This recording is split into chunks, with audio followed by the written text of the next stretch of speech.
ప్రార్థన చేస్తున్నాం మనందరం. పరిశుద్ధమైన దేవ, నీకే వందనాలు ప్రభా, స్తోత్రాలు. ఇంతవరకు కాపాడుతవి, సహాయం చేసి ఆరాధన నువ్వే తోడుగా ఉంటున్నందుకు స్తోత్రాలు, వందనాలు విధించు. వచ్చిన నీ బిడ్డలు ఆశీర్వదించండి, మమ్మల్ని ఆశీర్వదించి నీ సన్నిధానంలో మమ్మల్ని వాడుకొని బలపరచుకోమని చేస్తున్నాలో అడుగుతున్నాం తండ్రి.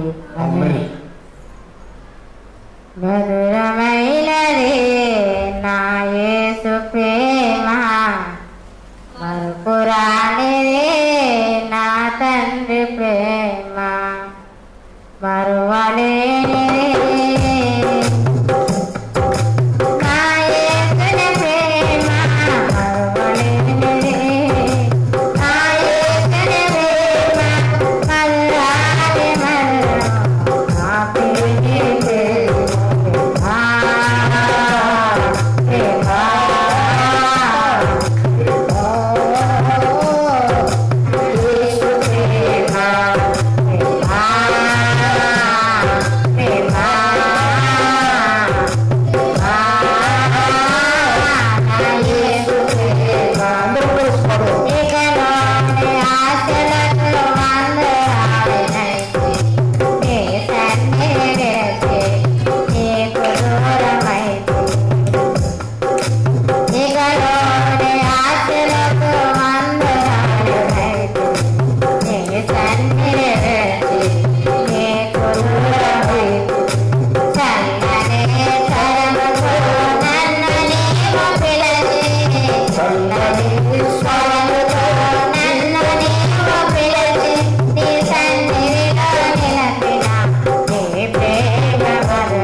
చెల్లిస్తున్నాం తండ్రి. ఇంతవరకు పాడదూరం మయపరిచావు తండ్రి. రాహుల వాక్యం చెప్తుండగా మాతోను నీ బిడ్డలతోనూ ఉండండి తండ్రి. ఆయన ఇంట్లో నీ బిడ్డలతో సహాయము దయచేసి నాయన చేస్తున్నాము అడుగుతున్నాం తండ్రి అని.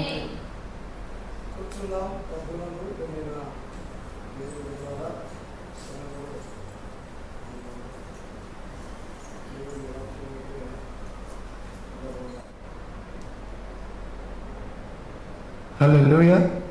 ప్రభునందు ప్రియమైన దేవుని సంగమా, చేరివచ్చిన మీ అందరకు మన ప్రభువు రక్షకుడు యేసుక్రీస్తు నామములో మీ అందరకు శుభములు వందనాలు తెలియజేస్తున్నాం. అందరూ క్షేమంగా ఉన్నారని విశ్వసిస్తున్నాం. దేవుని కృపను బట్టి మీ ప్రార్థన వల్ల మేము కూడా క్షేమంగానే ఉన్నాం. చాలా సంతోషం. నిన్నటి ఆదివారము మనము దేవుని సన్నిధిలో కూడుకున్నాం. విన్న వాక్య భాగము ఒక పర్యాయము జ్ఞాపకం చేయాలని ప్రభు పేరిట తెలియపరుస్తున్నాం. ఏ అంశం మీద మాట్లాడాడు దేవుడినిది? ప్రేమిస్తున్నావా నటిస్తున్నావా అనే భాగంలో మనము చూశాం. ప్రేమిస్తున్నావా నటిస్తున్నావా భాగంలో చూపిస్తూ ఒక ఉదాహరణ కూడా మీకు తెలియపరిచాం. ఒక వ్యక్తిని పరిపూర్ణంగా ప్రేమించే వ్యక్తి ఆ వ్యక్తిని ఆదరిస్తాడు, క్రీస్తు ప్రేమను కనపరుస్తాడు. అందుకే ఒరిస్సా నుంచి ఒక వలస కూలిని గురించి నేను ప్రకటించాను. మృత్యు ముందు మానవత్వం ఓడిందని అది మీరు తెలియపరిచాను. ఈరోజు కూడా దేవుని వాక్య భాగాన్ని మనము ఇంటి ముందు ఈరోజు చదివాం భాగాన్ని. కీర్తన భాగంలో ఇక్కడ రాయబడింది. ఏమైందంటే 11వ వచనం చూసినప్పుడు, కొండెములాడు వారు భూమి మీద స్థిరపడకుందురుగాక. ఎవరంట? కొండెము లాడువారు. వాళ్ళు ప్రేమించేవాళ్ళు కాదు. వాళ్ళు భూమి మీద స్థిరంగా ఉండరు. నీవు నేను కూడా స్థిరంగా ఉండవు. అయితే ఈరోజు వింటున్న అంశం ప్రేమను గురించి. ప్రేమలో విషం ఉందా? ఏ భాగం వింటున్నాం? ప్రేమలో విషం ఉందా? విషం అనే భాగంలో మనం వింటున్నాం. సహోదరి సహోదరులారా, ప్రేమ అనేది చాలా అది ఎలాగ పడుతుంది కొన్ని సందర్భాల్లో మీకు తెలియపరుస్తాను. ఈ వారంలో మనం చూసాం కొన్ని వార్తల్లో టీవీల్లో. నిన్నటి దినమే కడప జిల్లా రాయచోట్లో జరిగింది. ఒక అన్నదమ్ముల మధ్య ఏమైందంటే, తండ్రికి 2 భార్యలు, ఆమెకు కుమారుడు, ఈమె కూడా కుమారుడు, 2 కుమారుల మధ్య వాళ్ళు తమిళనాడు నుంచి రాయచోట్లో వలస వచ్చి వారు స్థిరపడి వ్యాపారం అభివృద్ధి అయినప్పుడు అన్నదమ్ముల మీదనే వాళ్ళు ఏమైందంటే ప్రేమను విషముగా మారి ఒక అన్నదమ్ముడు తమ్ముని చంపినట్టుగా పత్రికలు చూశాం. ఇంకోటి విజయవాడ ప్రాంతంలో ప్రేమోన్మాదని ఒక పత్రిక వచ్చింది స్టేట్ పేపర్లో. ఏం చేశాడు? ప్రేమించిన ఆ యవనుడు ఆ ప్రియురాల్ని గొంతు కోసి ఏం చేశాడు? హతమార్చాడుగా మనం చూస్తున్నాం. ఇలా ఎన్నో సందర్భాలు చూస్తున్నాం. అయితే ప్రేమలో విషం ఉందా అనే భాగమును చూసినప్పుడు బైబిల్ గ్రంథం సెలవిస్తుంది. ఈ ప్రశ్నకు జవాబు నీవే. ఈ ప్రశ్నకు జవాబు నీవే. నిన్నటి ఆదివారము ప్రేమ అనే దాన్ని చూసి నటన గురించి కూడా నీవు ఒకవేళ అలాంటి పరిస్థితిలో ఉంటే ఆ నటన నుంచి మారిపోయి పరిపూర్ణంగా ప్రేమిస్తావు. ఈరోజు ప్రేమలో విషము ఉందా? ఏమిటన్నారు? ప్రేమలో విషముందా? ఈ భాగాన్ని జాగ్రత్తగా మనం చూద్దాం. సొలొమోను గురించి మనం చూస్తాం. సామెతలు 10వ అధ్యాయము 12వ వచనము. పగ కలహమును రేపును, ప్రేమ దోషములన్నింటినీ కప్పును. ప్రార్థించుకుందాం. దేవుని వాక్యాన్ని మనం విందాం. యేసయ్యా నాతో మాట్లాడు, వినుటకు విధేయత దయచేయి. నీ మాటలు నీ దాసుని నోట వినిపించి మహిమ పొందమని యేసు నామమున అడుగుచున్నాము తండ్రి. ఆమేన్. హల్లెలూయా. ప్రియులారా, దేవుని బిడ్డారా, దేవుని వాక్యము సెలవిస్తుంది. ఏమంటున్నా అంటే పగ కలహమును రేపును, ప్రేమ దేశములన్నిటినీ కప్పును. ప్రియమైన దేవుని బిడ్డారా, దేశముతో ఏమి మనము సాధించలేము, చేయలేము. ద్వేషము అసూయతో ఏమి కూడా సాధించలేము. దేవుని గ్రంథం ఈ విధంగా సెలవిస్తుంది. పగ కలహముల రేపును, ప్రేమ నువ్వు చేసిన దోషములన్నీ కప్పును. ఒక గ్రామంలో ఊరికి బయట కొన్ని సత్రాలు, దేవాలయాలు ఉండేవి. ఇప్పుడు కూడా ఉన్నాయి. అలాంటి దేవాలయంలో ఒక సాధువు అక్కడ నివాసం ఉన్నాడు. ప్రియులారా, ఆ నివాసం ఉన్న వ్యక్తి రోజు తనకు ఒక వాయిద్యం వాయించడానికి, అది కంజారు లాంటిది ఉన్నది, రోజు పాట పాడుతున్నాడు. ప్రేమలో విషం ఉందిరా అని పాట పాడేవాడట. ప్రేమలో విషం ఉందిరా అని పాట పాడుతుంటే అటు నుంచి రోజు చూస్తున్న యవనస్తుడు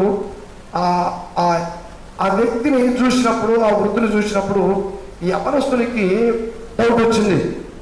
ఆ యవనస్తుడు వెళ్ళి ఆ గ్రామానికి ఆ సువార్త ప్రకటించడానికి వెళ్తున్నప్పుడు, అయ్యా పెద్ద అయినా ఏమిటి నువ్వు ఇలాంటి పాట పాడుతున్నామని అడిగినప్పుడు, అతను ఒక గవర్నమెంట్ జాబ్ చేసే వ్యక్తి అంట. సాధువు గతంలో, అయ్యా నేను ఒక దినములో నేను మంచి గవర్నమెంట్ జాబ్ చేసేవాడిని, నా దగ్గర డబ్బు ఉంది, ఐశ్వర్యం ఉంది. అయితే నేను ప్రేమించాను ఒక ఆమెను, ఆమె సర్వస్వములు పెట్టాను, కానీ ఈరోజు నన్ను విడిచిపెట్టి వెళ్ళిపోయింది. ప్రేమలో విషం ఉంది నాన్న అంట. అయితే ఆ యవనస్తుడు ఒక మాట చెప్పాడు, పెద్దాయన తాతగారు ప్రేమలో విషము లేదు. ఈ జవాబు చెప్పాడు, ప్రేమలో విషము లేదని చెప్పాడు. అన్నప్పుడు దేవుని వాక్యాన్ని క్లుప్తంగా ఆ వృద్ధునికి తెలియపరిచాడు. ఏమని చెప్పాడు తెలుసా? చూద్దాం. పరమగీతం 8వ అధ్యాయం 7వ వచనాన్ని చూద్దాం. జాగ్రత్తగా చూడండి ప్రియులారా. పరమగీతము 8వ అధ్యాయము 7వ వచనము. అగాధ సముద్ర జలము ప్రేమను ఆర్పచాలము, నది ప్రవాహములు దానిని ముంచివేయజాలము. ప్రేమకై ఒకడు తన స్వాస్థ్యమంతా ఇచ్చినను తిరస్కారముతో అతడు త్రోసివేయబడును. ప్రియులారా, అందుకే ప్రేమలో విషం ఉందనే భాగాన్ని జాగ్రత్తగా పరిశీలించుకో. నీ జీవితంలో అలాంటివి రాకపోవచ్చు. సాతానుడు అలాంటి తలంపునిలో ఉన్నాడురా. ప్రియమైన దేవుని బిడ్డలారా, ఆ తలంపును తీసివేసుకోమంటున్నాడు. విషపూరితమైన ప్రేమ, నిజమైన ప్రేమ, విషపూరితమైన ప్రేమ సాతాను ప్రేరేపణ కలిగింది. అది శాశ్వతమైనది కాదు. క్రీస్తు ప్రేమ శాశ్వతమైనది. క్రీస్తు ప్రేమ అగాపే ప్రేమ. క్రీస్తు ప్రేమ పరలోకం నడిపించేది. క్రీస్తు ప్రేమ మరణం నుంచి కూడా తప్పించేది. క్రీస్తు ప్రేమ నీ ఆపద నుంచి కూడా విడుదల చేసేది. క్రీస్తు ప్రేమ నీ ఆర్థిక సమస్య నుంచి కూడా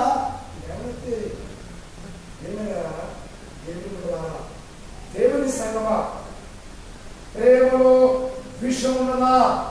క్రీస్తు ప్రేమ అగాపే ప్రేమ. ఆయన ప్రేమలో ఎలాంటి విషము లేదు. సాతాను ప్రేరేపణ కలిగి విషపూరితమైన ప్రేమ ఉన్న వాళ్ళు ఏమైపోయారంటే, ఒక ప్రేమికుడు చూశావు, ఆ ప్రియురాల్ని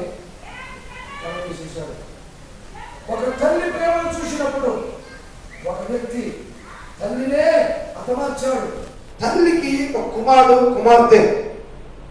వాళ్ళు ఆ తల్లి ఎలాంటిదంటే ఆమెలో ఉండే ప్రేమ లాంటిదంటే చూడండి, ఆ అబ్బాయికి దారిలో పిచ్చర్లు చేసినప్పుడు తల్లి కుమారుడు, ఆ అబ్బాయి వయసు దాదాపుగా అప్పటికి ఒక 12, 13, 14 సంవత్సరాల వయసు కాదు. ఆ తల్లి ఆ కుమారుడు వాళ్ళు పిచ్చర్లు చేస్తున్నప్పుడు, ఆ పిచ్చర్లు చేస్తున్న సందర్భంలో ఆ బాబుకు యాక్సిడెంట్ అయింది. ఆ యాక్సిడెంట్ చేసిన వ్యక్తి ఏం చేశాడంటే ఆ పోతూ పోతూ ఇక ఆమెకి ఏం కావాలి, డబ్బు కావాలి. ఆమె పిల్లల గురించి పట్టించుకోలేదు. 30 రూపాయలు చేతులు పెట్టిపోయింది. సరే అనుకున్నాడు. బాబుని తీసుకుపోయిన తర్వాత ఆ యాక్సిడెంట్ ఏమిటంటే ఊపిరితిత్తుల్లో అక్కడ కిడ్నీల్లో ఏదో ప్రాబ్లం అయిపోయి ఆ అబ్బాయికి ఏదైనా ఇన్ఫెక్షన్ అయింది. ఆ 1000 రూపాయలు తీసుకొని ఆ తల్లి ఏం చేసింది తెలుసా, త్రాగడ ఖర్చు పెట్టుకున్నది. బాబు పేరు రంగస్వామి. ఆ బాబుకి ఏం చేశారంటే డాక్టర్లు గవర్నమెంట్ హాస్పిటల్ తీసుకెళ్ళినప్పుడు ఇలా పైప్ వేశారు. చూడండి, వాడు ఈ సంచి పట్టుకొని ఆ సంత వీధుల్లో బజార్లో తిరుగుతున్నప్పుడు ఎక్కువ సంపాదించేవాడు. వీడు సంపాదిస్తున్న డబ్బంతా తీసుకొని ఈమె రోజు ఇంకా ఎక్కువ త్రాగడానికి ఆమె ఏం చేసింది, ఆమె ఇంకో బిట్టు ఎక్కువైపోయింది. తన కుమారుని కన్న తల్లి ఆమెలో ఏమైనా విషయం ఎక్కువైపోయింది. ఇంకా ఆ విషయం ఏమిటి, త్రాగడానికి ఎక్కువై సరాసరిగా 2007లోనే ప్రేమ దేవుని పెట్టారా, నవంబర్ 15వ తారీఖు నా కంటపడ్డాడు అబ్బాయి. నీ పేరు ఏం పేరు నాన్న అని అడిగారు. నా పేరు రంగస్వామి అన్నాడు. ఒరే, నిన్ను ప్రేమించలేని తల్లి నీ కన్న తల్లి ఉందా అంటే ఉంది అంకుల్ అన్నాడు. ఎక్కడుందా అంటే పలానా చోట అని చెప్పారు. ఆ పాపను కూర్చోబెట్టుకొని ఇడ్లీ పెట్టి నీళ్ళ ప్యాకెట్ ఇచ్చి తాపి, మరి నువ్వు చదువుకుంటావా, స్కూల్ ఇడుస్తాను, నీకు దీనివల్ల ఇబ్బంది ఉంది, ప్రాణహాని అవుతుంది, ఒకవేళ మీ అమ్మ వద్దన్నా కూడా అని చెప్పకుండా మరి ఇలా అనుకుంటున్నావు కదా, డబ్బులు నువ్వు ఏం చేస్తుంటే నేను రోజుకు అప్పుడు 2007 సంవత్సరం రోజుకు 150, 200 సంపాదిస్తాను. మా మమ్మీకి ఇస్తే నాకు ఎంత తెలుసా, 10 రూపాయలు ఇస్తుంది. నేను ఏదో గంట పెళ్లి వస్తువు కొనుక్కొని తింటాను. నా పరిస్థితి ఇలా ఉంది. మా అమ్మ రోజు తాగి, మాకు ఇల్లు లేదు, కళాదాశ్రమం లేదు, చిన్న ఆ కంపెషన్ కింద మేము బస చేస్తున్నామని చెప్పాడు. నేను వెంటనే ప్రియులారా కంటపడొచ్చు, కన్నీళ్ళు పెట్టాను, దుఃఖపడ్డాను. కన్న తల్లిలో ఇంత విషయం ఉన్నదా అని గుర్తించి ఆ పాపను తీసుకెళ్ళి తన తల్లి దగ్గర తీసుకెళ్ళాడు. అప్పటికే ఆమె తాగింది. అసలు ఆమె చాలా వికారంగా అక్కడ పండుకున్నది. అక్కడ అంతా అక్కడ కిన్నె చిన్నది ప్లాస్టిక్ పట్టబడింది. ఆమె దగ్గరికి వెళ్ళి, అమ్మా ఈ కుమారునికి కన్న తల్లివేనా అని అడిగాను. అవునయ్యా అని తాగిన బైబిల్ వేసి కూర్చున్నది. ఈ బాబుకు నువ్వు కాస్తైనా బాబు చేయాలి కదా, ఇలాంటి పరిస్థితుల్లో ఉన్నాడు, అప్పుడప్పుడు నొప్పిని ఏడుస్తున్నాడు, పైప్ వేశారు, గ్యాస్ రావడానికి కూడా మార్గం లేదు, ఇప్పటికే 3 నెలలు లేదంటున్నావు, 4 నెలలు లేదంటున్నావు, కనీసం బాబు పట్టించుకోవా, నువ్వు కన్న తల్లి అడిగితే నా కొడుకే సార్, నా దగ్గర డబ్బులు లేవు అన్నది. వాడంటున్నాడు, తెచ్చిన డబ్బులన్నీ మా అమ్మకి ఇస్తున్నారు, రోజుకు 200, 150 రూపాయలు అంటున్నాడు. ఈ డబ్బులన్నీ ఏం చేసేవాళ్ళంటే ఏమో చెప్పని పరిస్థితిలో ఉంది. వెంటనే ఒక పత్రికా విలేకరిని పిలిచాను. ఆ పత్రికా విలేకరి ద్వారా నేను ఒక ప్రకటన ఇచ్చాను. ఏమేమి తెలుసా, ఒక ధనికుడు ముందుకు వచ్చాడు. వచ్చిన తర్వాత వెంటనే అప్పటికి దీనికి ఆపరేషన్కి అయ్యే ఖర్చుకు ఆయన ఏం చేశాడు, కొంత మాత్రం నేను 10,000 రూపాయలు నేను ఇవ్వగలనని ఆ పత్రిక ద్వారా ఏం చేశాడు తెలుసా, చూడండి, ముందుకొచ్చిన మానవత ఈనాడు కథనానికి స్వర్ణ ఎంఆర్ఓ అక్కడ లక్ష్మయ్య గారు ఉన్నారు. వెంటనే పాస్టర్ పాస్టర్ మహేష్ గారు అన్నప్పుడు ఉత్తమ మహేష్, పాస్టర్ మహేష్ గారిని పిలవండి, ఈ అబ్బాయి ఎవరో 10,000 రూపాయలు ఇవ్వడానికి, ఈ వ్యక్తికి బాగు చేయడానికి ఒక తాత ముందుకు వచ్చాడని చెప్తే అక్కడ సిఐ గారు వెంకటరామయ్య, ఎస్ఐ గారు కంటా సుబ్బారావు గారు ఆధ్వర్యంలో ఆ వ్యక్తికి డబ్బులు అనగానే, తల్లి 10,000 అనగానే ఆ రోజుల్లో చాలా విలువైన డబ్బు. గబగబా వచ్చి చేతికి ఇస్తారేమో అని ముందుకు వచ్చింది. వెంటనే సిఐ గారికి, ఎస్ఐ గారికి, ఎంఆర్ గారు చెప్పారు, సార్ ఇలా చేతికి ఇస్తే ఖర్చు పెడుతుంది, ఈ డబ్బు ద్వారా ఈ బాగు చేసి ఒక స్కూల్లో విడిచిపెట్టాలని ఆలోచన చేసి చదివేయాలని ఆలోచన కలిగి ఉన్నట్టే ఎమ్మడే తల్లి పేరు రేషన్ కార్డు లేదు, ఓటర్ లిస్ట్ లేదు, ఒక అనాథగా ఉంది. ఆమెకి ఏదో విధంగా ఒక రెసిడెన్స్ ద్వారా ఎస్బీ బ్యాంకులో అకౌంట్ ఇచ్చి అకౌంట్లో డబ్బులు ఇప్పించాను.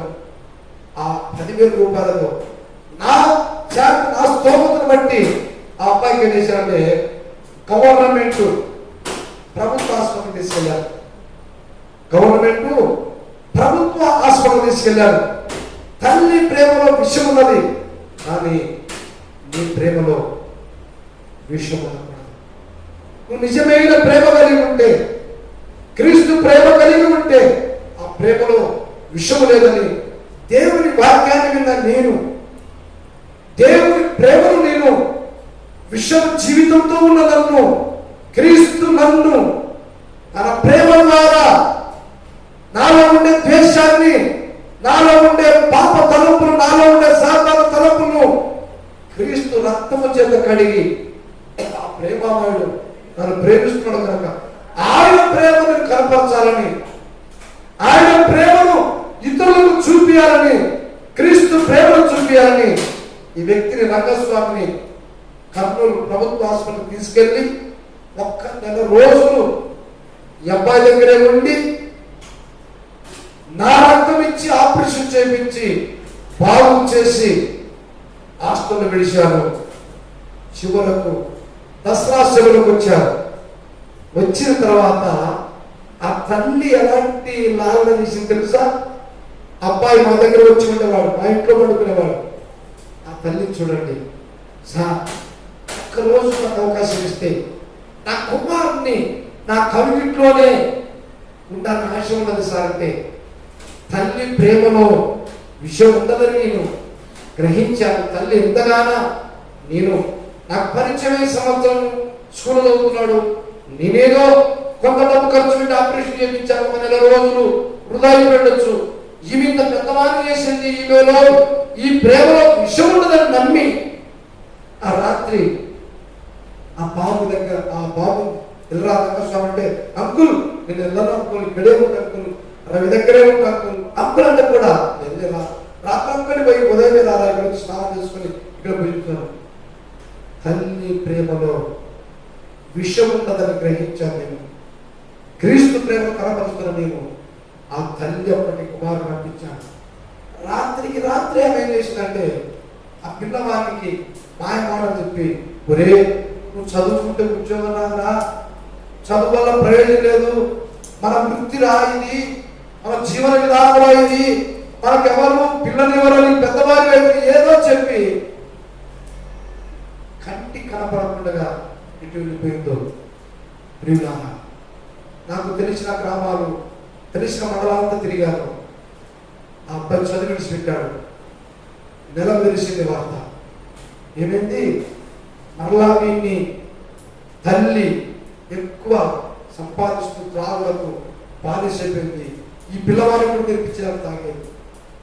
ఆ తల్లి విషపూరితమైన తల్లి, కుమారుని ప్రేమించిన తల్లి, కుమారుడు అగ్రనేగా చదువుతున్న ఆ చదువును బాగు చేసిన తల్లి ఏమేమి తెలుసా? ఆమె నాకు కూడా వచ్చిన హాస్పిటల్కు ఈ వృద్ధురాలు ప్రేమ పెట్టారా? ఆమె కుమార్తె, ఆ కుమార్తెకి ఇంకో బాబు మనవడు ఎత్తుకుని వచ్చింది హాస్పిటల్ కూడా.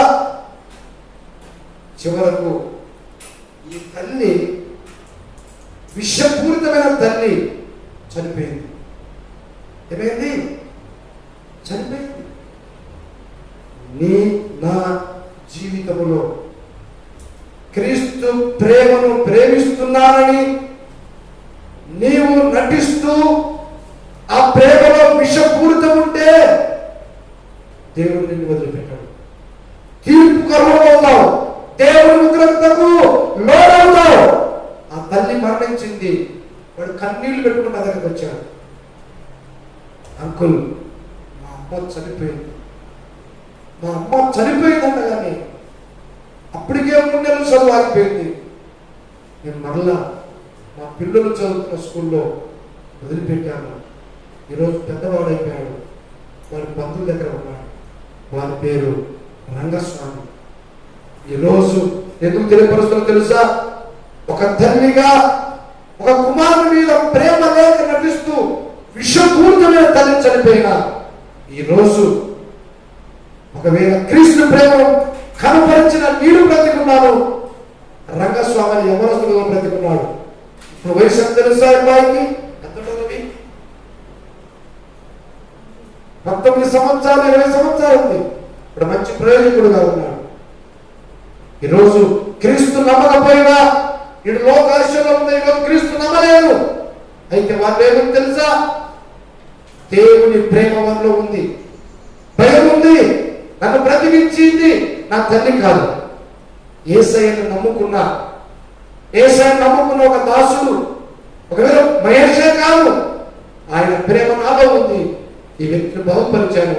ప్రియులారా, ఆ తల్లిలో విషం ఉన్నది. ఆ తల్లి చనిపోయింది. ఒకవేళ విషపూరితమైన ప్రేమ ఉన్నాడా,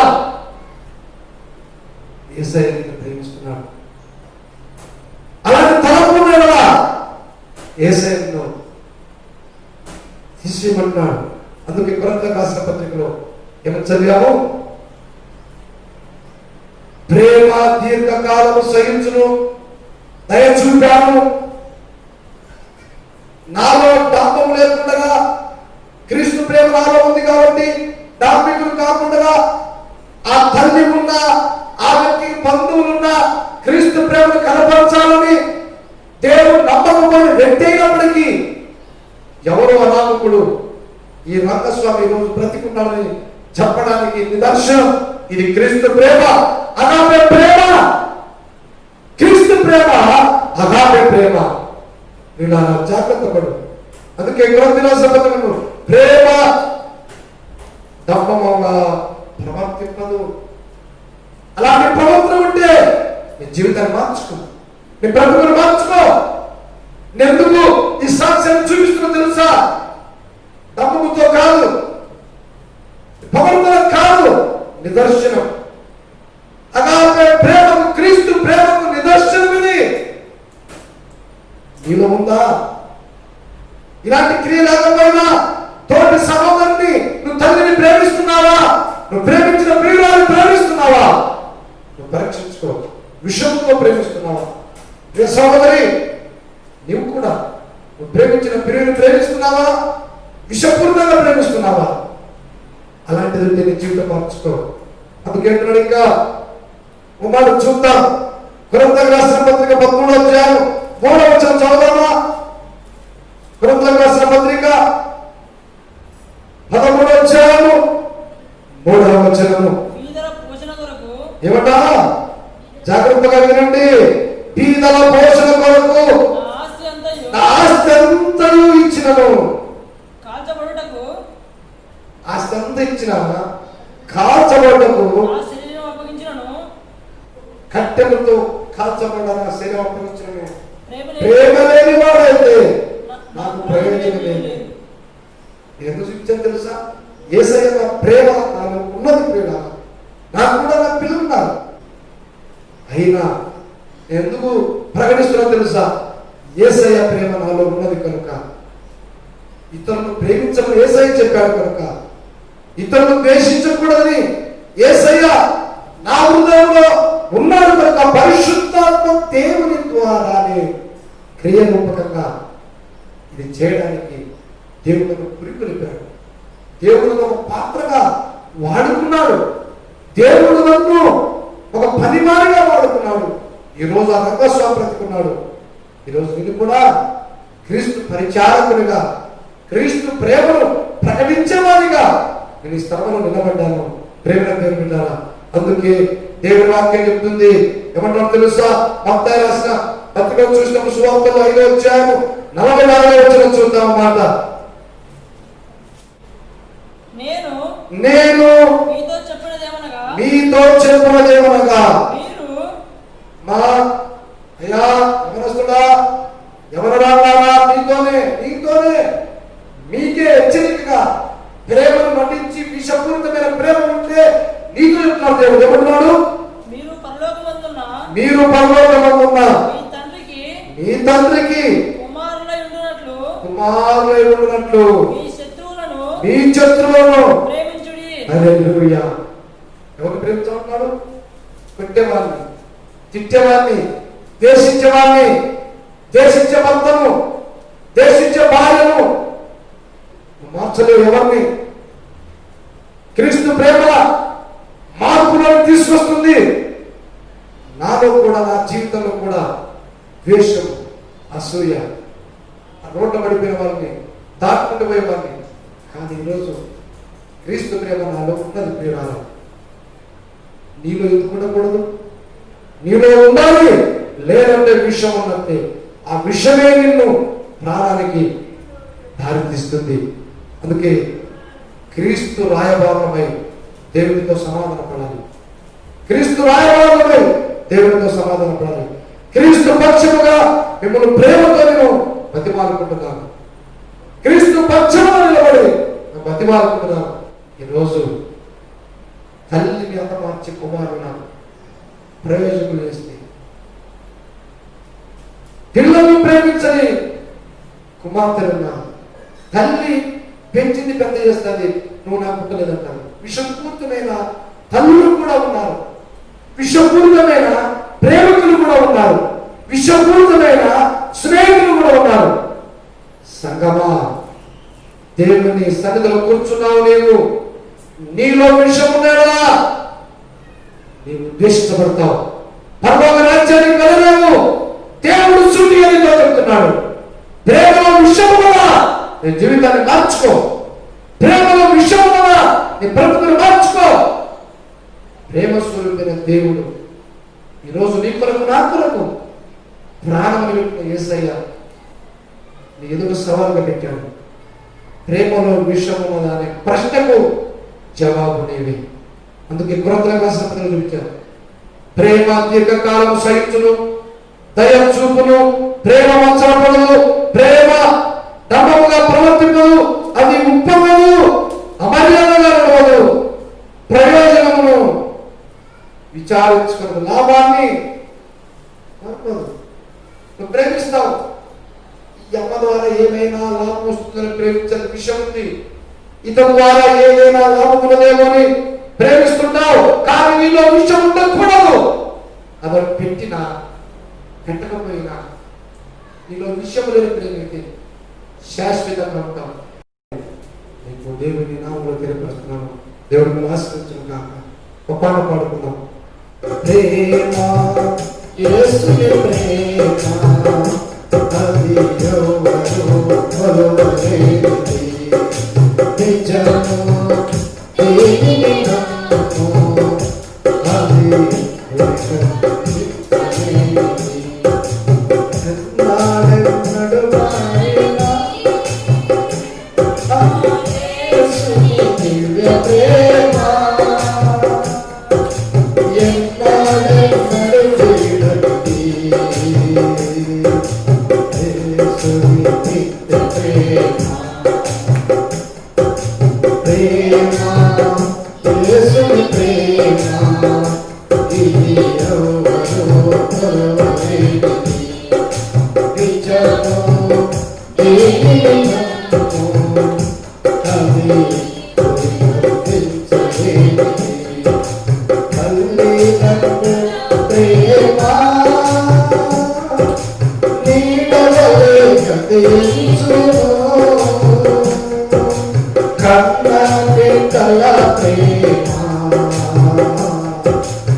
ప్రేమ నీలో ఉన్నదో లేదో నీకు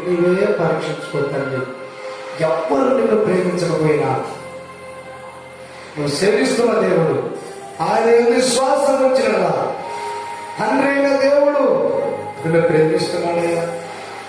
సమాజంలో ప్రేమించలేదు.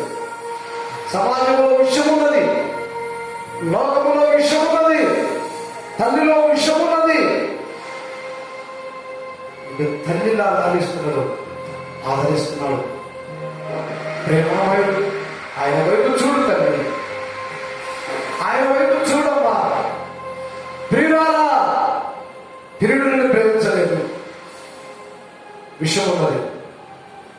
యేసయ్య మాత్రమే ప్రేమిస్తున్నాడు. ప్రియుడా, సహోదరులా, సహోదరి, ఆలోచిస్తున్నావా? విషపూరితమైన ప్రేమ ప్రాణాలు తీయడానికి కూడా వెనుకం చేయదు. అది సాతాను కుయుక్తి. సాతాను ఎవరు మృంగుతున్నా అని వాడు గర్జించు సింహం ఉన్నాడు.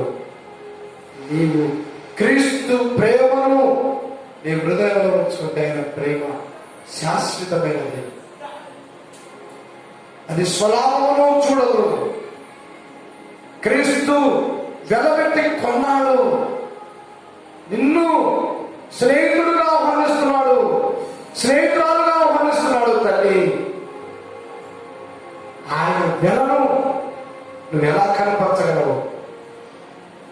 ప్రేమలో విషయం ఉన్నాడలా నీ జీవితాన్ని మార్చుకో, నీ బ్రతుకును మార్చుకోమ్మా, నీ జీవితాన్ని మార్చుకో. యేసుక్రీస్తు విశ్వాసం ఉంచు, నువ్వు ప్రార్థించు, నీ శత్రువును ప్రేమించు. తల్లి నిన్ను ప్రేమించకపోయినా యేసయ్యను ప్రేమిస్తున్నాడు. కుమారుడా, యేసయ్యను ప్రేమిస్తున్నాడు. యేసయ్య ప్రేమను నీవు కనపరచు. అందుకే దేవుడు లోకమును ఎంతో ప్రేమిస్తున్నాడు. ఈ లోకములో నీవు నేనున్నాను. ఆయన ప్రేమ అర్థం చేసుకుని నువ్వు ముందు కొనసాగాలని ప్రభు పేరిట నేను తెలియపరుస్తున్నాను. ఈ మాటని హృదయంలో ఉంచుకొని నీ జీవితాన్ని, నీ కుటుంబాన్ని, నీ భర్తను, నీ పిల్ల పాపలను కట్టుకొని ఈ లోకంలో కొన్ని రోజులు బ్రతుకుతావు, ఈ లోకాన్ని వదిలిపెట్టిపోతావు. నీ ప్రేమ ఏమిటి ప్రేమిస్తుందో, క్రీస్తుని ప్రేమిస్తుందో లేదో, క్రీస్తు ప్రేమ నీలో ఉన్నదో లేదో నీకు నువ్వు పరీక్షించుకొని. నీలో విషయం లేకపోయి ఉండొచ్చు, కానీ ద్వేషం ఉండొచ్చు. అది విషయమే. ఆ విషయమును తీసివేయడానికి క్రీస్తు రక్తాన్ని చిందించాడు. ఆ రక్తం చేతనే ఈ విషయమును తీసివేసి ఆయన మధురములు చేయగలడు. ఆయన ప్రేమ మధురమైనది, శాశ్వతమైనది. ప్రార్థించుకున్నాం. జీవము కలిగిన తండ్రి, పరిశుద్ధుడా, సాతాను ఎవరిలో చేరి క్రీస్తు ప్రేమను విషయంగా మార్చాడు. ఈ సమయంలో ఆ బిడ్డ హృదయాన్ని తాకునాయన. వారిలో క్రీస్తు ప్రేమ ఉండి శాశ్వతంగా యేసుక్రీస్తు విశ్వాసంలో బలపడి పరిశుద్ధాత్మ దేవ దర్శించి వారు దీవించరు కాక. అయినా ఇప్పుడు కనిపించాను, నా కొరకు ప్రాణం పెట్టావు, సర్వమానవాళ్ళ రక్తము కాచావు, ప్రాణములకి నైవేద్యం పెట్టావు. నీ మాట అర్థం చేసుకొని నీ బిడ్డలు సమాధానంగా, సంతోషంగా, ఒత్తిడిగా కానీ ప్రార్థిస్తున్నావు. ఎవరు ప్రేమించినప్పటికీ, అందరూ ద్వేషించినప్పటికీ వారిలో విషయం వచ్చేవో కానీ నీ ప్రేమలో యేసయ్యా విషయం లేదయ్యా, నిరూపించావయ్యా. నీ పొందనాలు బిడ్డ బలపరచమని, దీవించమని, ప్రతి మాటలు స్థిరపరచమని క్రీస్తు పేరును వేడుకొచ్చున్నాం తండ్రి. ఆమేన్. ఎవరికైనా వద్దండి, ప్రార్థన ఉండండి. మనము ధ్యానించుదాం. అందరము నోరారా పలుకుదాం. బైబిల్ తెరవండి సహోదరి సహోదరులారా. కీర్తనలు 40:11 నుంచి 13 వరకు. కొండెములారు వారు భూమి మీద స్థిరపరచుకుందురుగాక. ఆపత్తు బలత్కారములను తరిమి వారిని పడద్రోయుదురుగాక. భూమి బాధింపబడిన వారి పక్షమున యెహోవా రాజ్యమాడనని మారుననియు దరిద్రులకు దరిద్రులకు ఆయన న్యాయము తీర్చుననియు తీర్చుననియు నేను ఎరుగుదును. నిశ్చయముగా నీతిమంతులు నీ నామమునకు కృతజ్ఞతాస్తుతులు చెల్లించెదరు. యథార్థవంతులు నీ సన్నిధిని నివసించెదరు. నివసించెదరు. దేవుడి వాక్య భాగాన్ని దీవించి